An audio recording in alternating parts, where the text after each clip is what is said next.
प्रश्न को देखते हैं सबसे पहले। क्या आपके विचार में भारत छोड़ो आंदोलन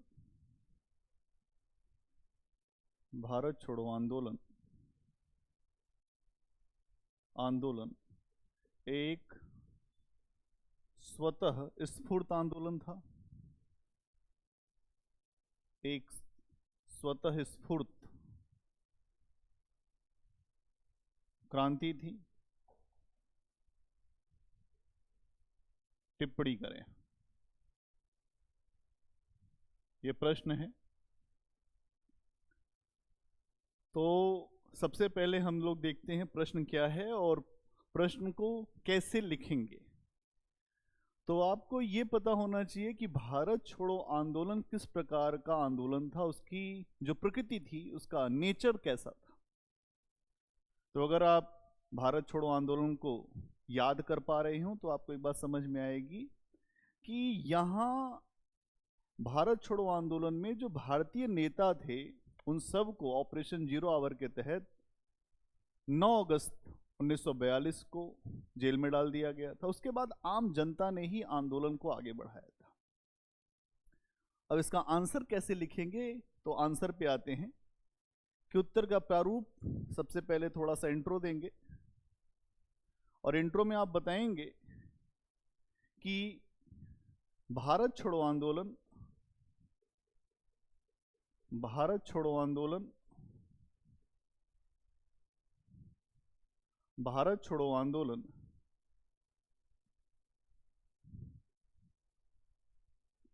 ब्रिटिश शासन के खिलाफ, ऐसे लिख सकते हैं, भारत छोड़ो आंदोलन ब्रिटिश शासन को उखाड़ने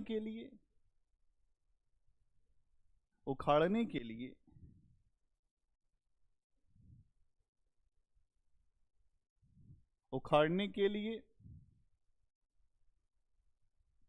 भारतीयों द्वारा छेड़ा गया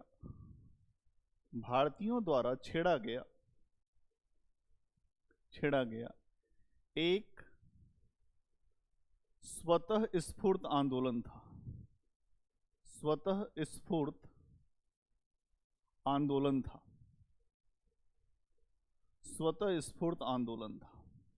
ठीक है, ये आपने इंट्रोडक्शन दे दिया कि स्वतः स्फूर्त आंदोलन था। ठीक है, तो स्वतः स्फूर्त आंदोलन था, ये आपने बताया। फिर आप क्या बताएंगे कि अगला पॉइंट 8 अगस्त 1942 को कांग्रेस कार्यकारिणी की बैठक हुई,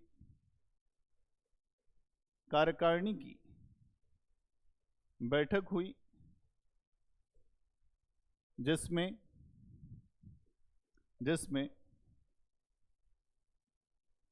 भारत छोड़ो आंदोलन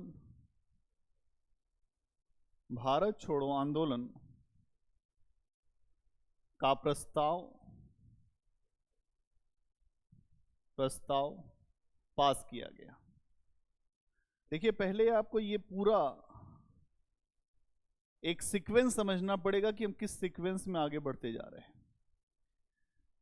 8 अगस्त 1942 को कांग्रेस कार्यकारिणी की बैठक हुई जो बंबई में हुई, और वहां भारत छोड़ो आंदोलन को पास किया गया कि भारत छोड़ो का प्रस्ताव जो है उसको महात्मा गांधी जी के द्वारा एक ये कहा गया कि हम एक अहिंसक आंदोलन छेड़ेंगे। अगला पॉइंट क्या बनाएंगे? अगला पॉइंट बनाएंगे कि इस अधिवेशन में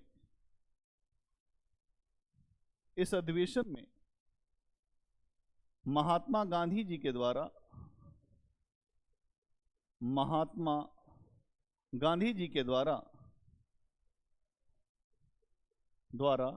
एक अहिंसक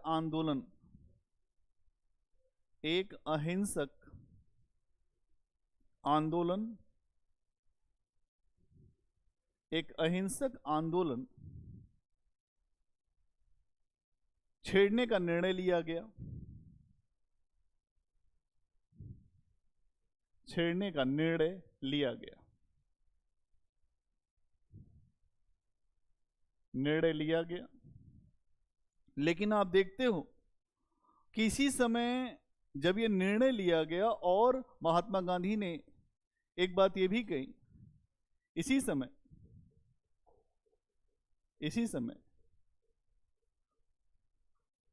गांधी जी के द्वारा भारतीयों को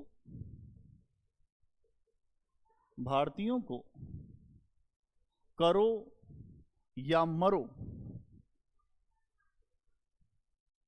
या मरो का नारा भी दिया गया।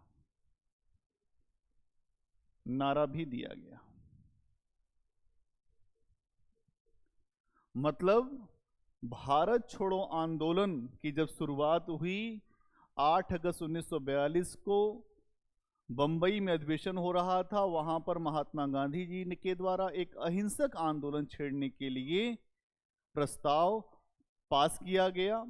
और प्रस्ताव पास करने के बाद अगर आप देखोगे तो एक बात ये भी रखी गई कि हमें अपने लोगों को ये मैसेज दिया गया कि करो या मरो, डू और डाई। अगर आप देश में आजादी चाहते हो तो अपने आप को समर्पित करना पड़ेगा देश के ऊपर। ये नारा गांधी जी ने लोगों को दिया। ठीक है, इसका अर्थ क्या था करो या मरो का? कि या तो देश को आजाद कराएंगे, नहीं तो देश के आजादी के प्रयास में अपने प्राणों को त्याग देंगे। ठीक है, अब आगे अगला पॉइंट क्या बनाएंगे? 9 अगस्त 1942 को कांग्रेस के सभी बड़े नेता जेल में डाल दिए गए।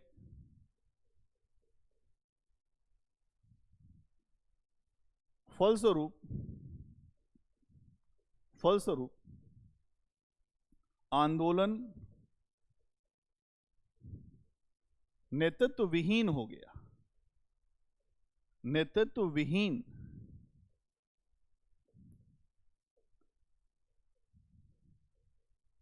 फलस्वरूप आंदोलन नेतृत्व विहीन हो गया। लीडरशिप ही सबको जेल में डाल दिया। जितने बड़े नेता थे, महात्मा गांधी को अगर आप देखेंगे, जितने भी बड़े लोग थे, ऑपरेशन 0 आवर के तहत सबको जेल में डाल दिया गया।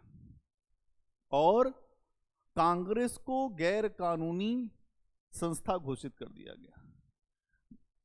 और यहीं पे आगे कर सकते हैं, और कांग्रेस को गैर कानूनी संस्था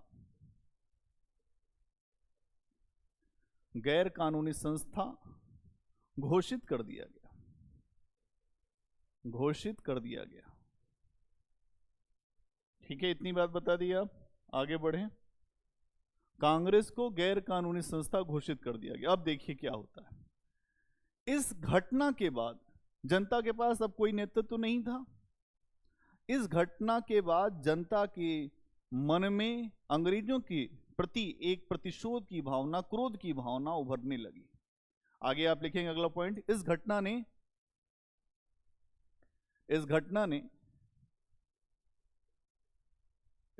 ने जनता को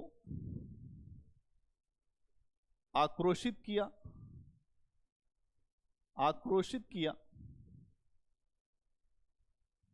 इस घटना ने जनता को आक्रोशित किया और हिंसा और अंग्रेजों के खिलाफ विरोध का सहारा लिया गया। और हिंसा तथा विरोध का सहारा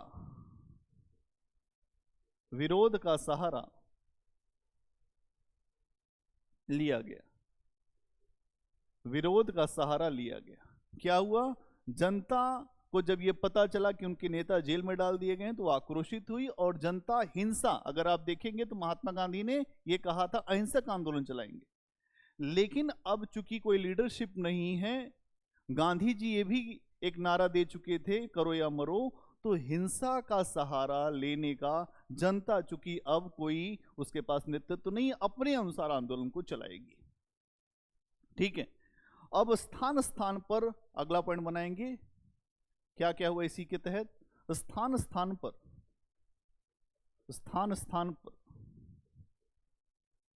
हड़ताल की गई, स्थान स्थान पर हड़ताल की गई।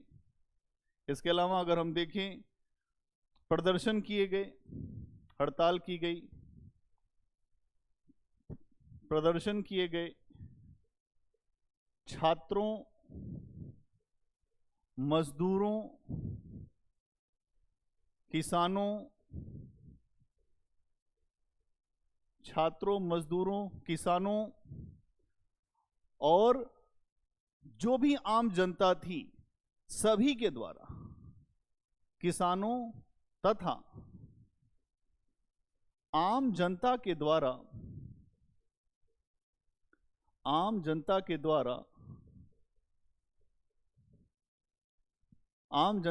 इस आंदोलन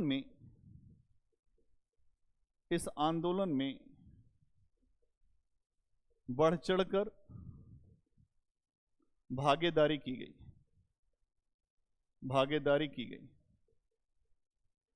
बढ़ चढ़कर भागीदारी की गई।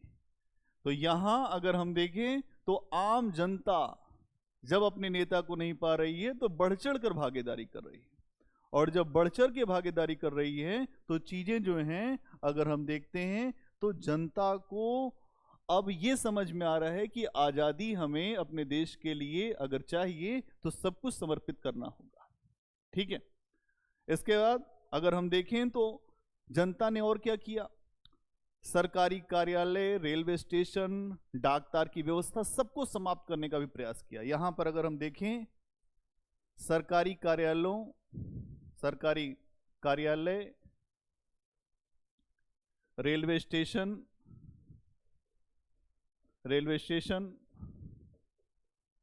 डाकतार की प्रणाली को समाप्त किया जाने लगा।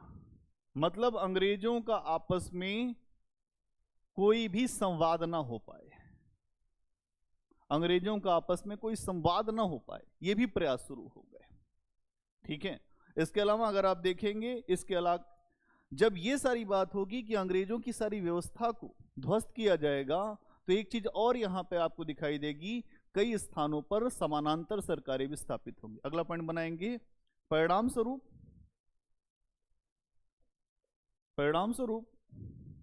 कई स्थानों पर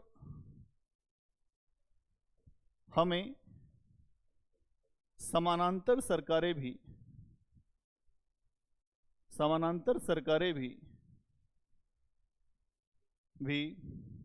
दिखाई देती हैं। कई स्थानों पर समानांतर सरकारें भी दिखाई देती है। जैसे हम देख सकते हैं, बलिया, सतारा, तामलुक, कई स्थानों पर आप देख सकते हो, है ना। इतनी बातें बताएंगे, फिर अगला पॉइंट बनाएंगे, और अगला पॉइंट बनाएंगे फिर आप लिखेंगे। इसके अलावा इस आंदोलन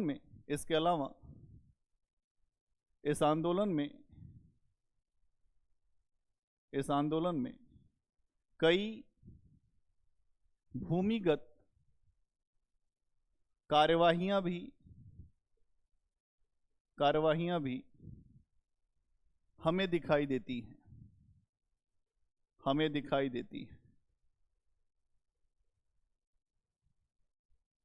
कई भूमिगत कार्रवाइयां भी हमें दिखाई देती हैं। क्या भूमिगत कार्रवाइयां? अंग्रेजों का दमन इतना ज्यादा बढ़ गया था, अंग्रेज भारतीयों को इस तरीके से दबा रहे थे, तो कुछ ऐसे नेता थे जो अंडरग्राउंड होकर आम लोगों तक भारतीय नेताओं की बात पहुंचा रहे थे। और इसके लिए अगर आप देखेंगे तो कई लोग ऐसे रहे, जैसे जयप्रकाश नारायण, राम मनोहर लोहिया, अरुणा आसफ अली। उदाहरण के लिए जयप्रकाश नारायण,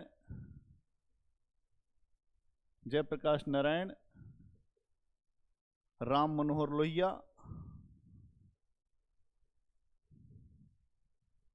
लोहिया, उषा मेहता, अरुणा आसफ अली,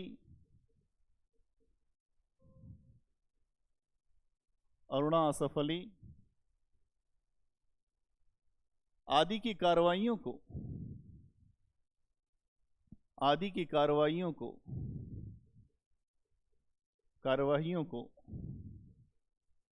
देख सकते हैं।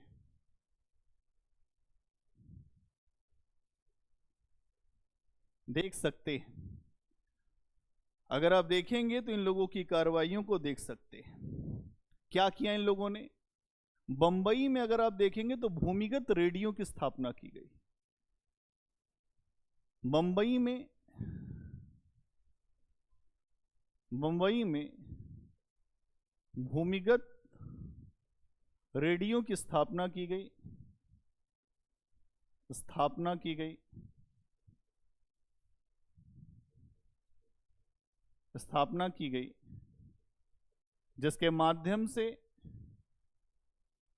जिसके माध्यम से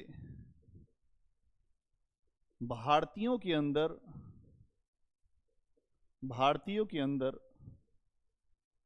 विश्वास भरा गया, जिसके माध्यम से भारतीयों के अंदर विश्वास भरा गया। और अगर हम देखें तो आगे चल के अंग्रेजों ने बहुत ही बर्बर तरीके से आगे चलकर अंग्रेजों ने बर्बर तरीके से भारत छोड़ो आंदोलन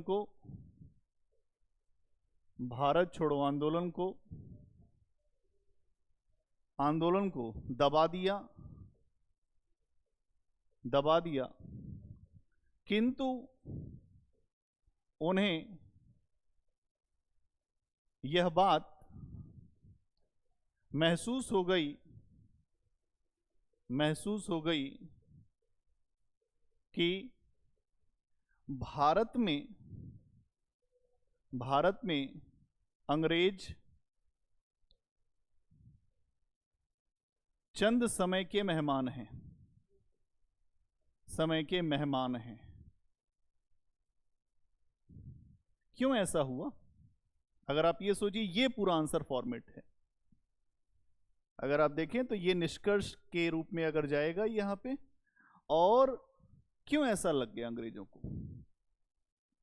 क्यों ऐसा लगा? इसलिए ऐसा लगा कि जब अंग्रेज देख रहे हैं कि जब भारत छोड़ो आंदोलन शुरू हुआ 8 अगस्त 1942 को, महात्मा गांधी एक अहिंसक आंदोलन छेड़ने के लिए तैयार होते हैं। उस आंदोलन को छेड़ने के जो प्रयास शुरू हो सकते थे, उसके अगले ही दिन 9 अगस्त को सभी बड़े नेता जेल में डाल दिए गए। उसके बाद भी भारतीय रुके नहीं। उसके बाद भी भारतीयों के द्वारा अपने देश को आजाद कराने के लिए स्वतः तरीके से, क्या होता है स्वतः? इसका मतलब है स्वतः स्फूर्त का मतलब कि अपने से संचालित होने वाला आंदोलन जो खुद से चल रहा हो। और जब कोई आंदोलन खुद से चलेगा तो उस आंदोलन की अपनी एक विशेषता होगी। इसीलिए भारत छोड़ो आंदोलन के बारे में कहा जाता है कि यह स्वतः स्फूर्त था। फिर धीरे धीरे आप देखते हैं कि इस आंदोलन के साथ साथ क्या हुआ? आंदोलन के साथ साथ बहुत सारी जो गतिविधियां हुई, भारतीयों के द्वारा रेलवे लाइनों को उखाड़ दिया गया, डाक तार संचार की व्यवस्था को ठप कर दिया गया। जो भी वर्ग था, आम जनता, अंग्रेजों के खिलाफ खुला संघर्ष करने लगी। और वो संघर्ष इतना बढ़ गया कि अंग्रेज जहां भी थे उनको इस बात का भय सताने लगा कि अब भारत में रहना मुश्किल है। और आप इस बात को भी देखेंगे कि उसके बाद कई स्थानों पर समानांतर सरकारें बनाई गई और वो समानांतर सरकारें ब्रिटिश सरकार के रहते रहते बनाई गई और थोड़े समय के लिए उस स्थान पे, जैसे अगर आपको मैंने बताया वो बलिया हो या सतारा हो, तामलुक हो, जहां भी सरकारें बनी वहां पर पूरी तरह से ब्रिटेन की सत्ता को हटाकर अपनी व्यवस्था संचालित की गई, जब तक अंग्रेज इस पर नियंत्रण नहीं किए तब तक। इसके अलावा आपने ये भी देखा कि भूमिगत रेडियो एक ऐसी कार्रवाइयां जो भूमिगत स्तर पे, अंग्रेजों के सामने से हम नहीं लड़ सकते तो हम अंडरग्राउंड होकर अंग्रेजों के खिलाफ संघर्ष करेंगे, भारतीयों को जागृत करेंगे, और जब जागृत करेंगे भारतीयों को तब क्या होगा, आंदोलन आगे बढ़ेगा। आंदोलन तो अंग्रेजों ने दबा दिया भारत छोड़ो, लेकिन भारत छोड़ो आंदोलन के बाद अंग्रेजों को यह समझ में आ गया कि भारत में अब रहना उनके लिए संभव नहीं है और वो चंद दिन के मेहमान हैं। तो इस तरीके से पूरा उत्तर फ्रेम हम लोग करेंगे। उम्मीद करता हूं आपको समझ में आया होगा। अगले क्वेश्चन पे जल्दी ही मिलेंगे। धन्यवाद।